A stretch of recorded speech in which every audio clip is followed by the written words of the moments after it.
Matin, Laissez-vous tenter. avec Yves Calvi. 9h17, nous sommes toujours en votre compagnie, Joël Dicker, à l'occasion de la parution de l'énigme de la chambre 622 aux éditions Bernard de Fallois. À la fiction du meurtre mystérieux de la chambre 622, vous mêlez l'histoire vraie de l'amitié avec votre éditeur. Vous aviez 26 ans, lui 85, quand il a décidé de publier La vérité sur l'affaire Harry Kéber, avec le succès que l'on connaît. Bernard de Fallois est mort en janvier 2018, on l'évoquait il y a quelques instants. Le faire entrer dans votre nouveau roman, c'était le plus bel hommage que vous puissiez lui rendre ? Pour moi, oui. C'était un hommage. C'était aussi peut-être pour moi la possibilité de rester avec lui pour un livre, pour encore un livre, parce que le précédent, il l'avait lu.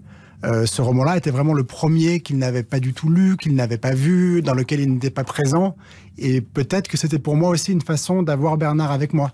Mais c'était important de lui rendre hommage. D'ailleurs, j'ai commencé ce livre à sa mort. Je me suis dit, j'aimerais consigner les souvenirs que j'ai autour de lui, de la relation qu'on a eue, de cette aventure un peu folle, en me disant il faut l'écrire maintenant parce que sinon le temps passe. Et évidemment, les impressions restent, mais les souvenirs sont plus très très clairs.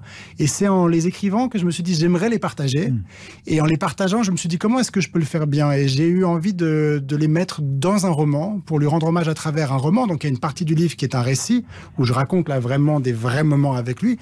Et c'est englobé dans un roman, une fiction, où je me suis dit peut-être que lui rendre hommage à travers un roman, puisque c'est le roman qui nous a liés, c'était peut-être le moyen de le faire le mieux.